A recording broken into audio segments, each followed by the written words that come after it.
Good evening, brothers, and thank you for allowing me to talk to you tonight about the grotto. My name is Travis Barbie, Chief Justice from Zendah Grotto. Curious, by show of hands, how many here are already prophets of the enchanted realm? The grotto is an appendant body in Freemasonry, and today grottos exist throughout North America. The grotto is the Master Mason's playground, and it was created for a singular purpose: fun and fellowship. This is true. The history books tell us that the chief moving spirit in the founding of this organization was Leroy Fairchild. In the summer of 1889, a group of Master Masons, members of Hamilton Lodge No. 120 at Hamilton, New York, met to organize and hold informal meetings. Guess what? It took off. The idea of the order proved to be attractive, and many distinguished Masons joined. The order could no longer be confined to any one locality, and in response to the imperative requests, other groups, or grottos, formed. On June 13, 1890, the Fairchild Committee duly established and formed the Supreme Council of the Mystic Order of Veiled Prophets of the Enchanted Realm. Mr. Fairchild believed with all his heart that the beneficial influence of Masonry would be far greater through the cultivation of the spirit of cheerfulness and good fellowship amongst the members. He believed that was not possible in the Blue Lodge's setting. How does it work? The name.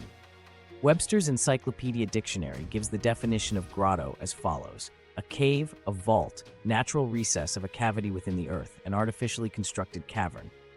This is exactly what the grotto is not. What is grotto all about?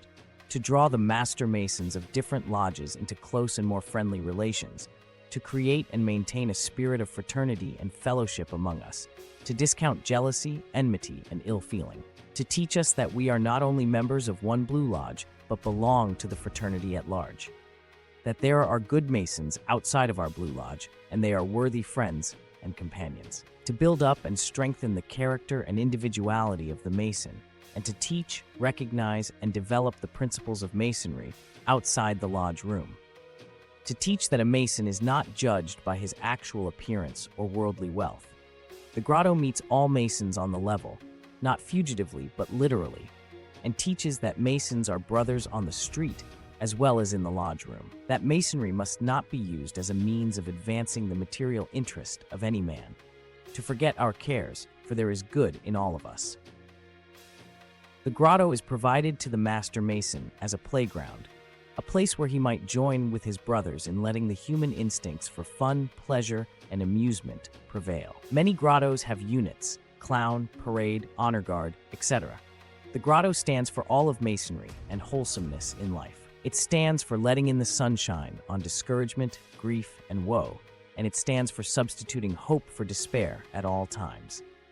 Membership in the grotto gives a man the right to wear its emblem and to participate in its good work, as well as enjoy all its pleasures. What the grotto teaches. While it is as prophets that we open the portals of the enchanted realm to Master Masons, we are nonetheless loyal to Masonry. We carry with us the solemn lessons we have learned within the lodge, and we are guided by precepts of Masonry while we revel in good cheer and fellowship.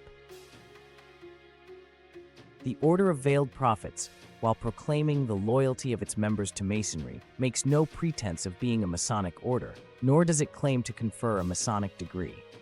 Its membership is exclusively Masonic, and its purpose is to supply the element of play in such a way that work and play will be blended without marring the solid beauty of Masonry.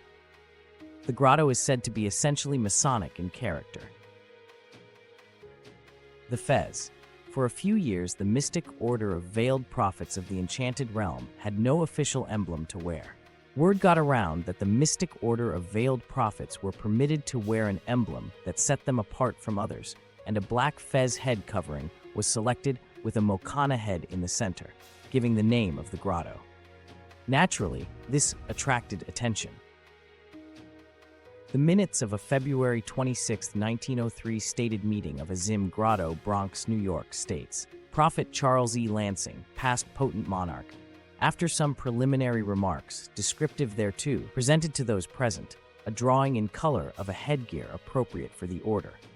The same was received with favor, and by motion, regularly made and seconded and carried, it was unanimously decided to adopt and wear them on serious and other appropriate occasions.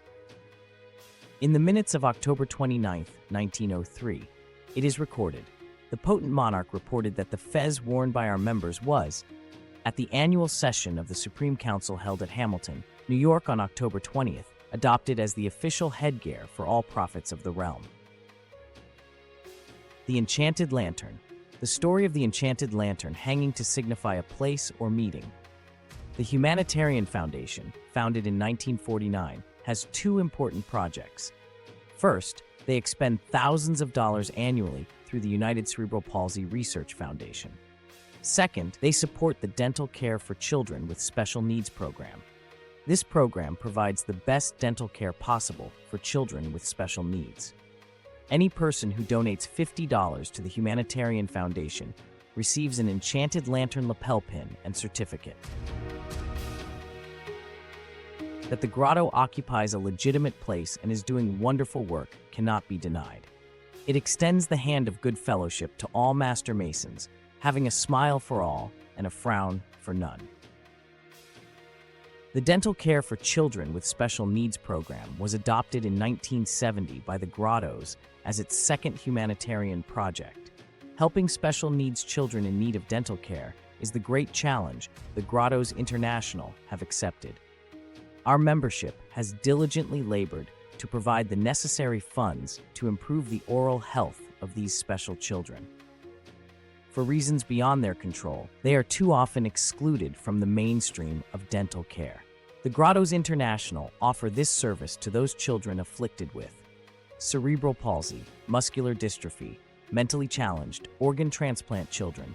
This service is rendered to any child under the age of 18, regardless of race, creed, or color.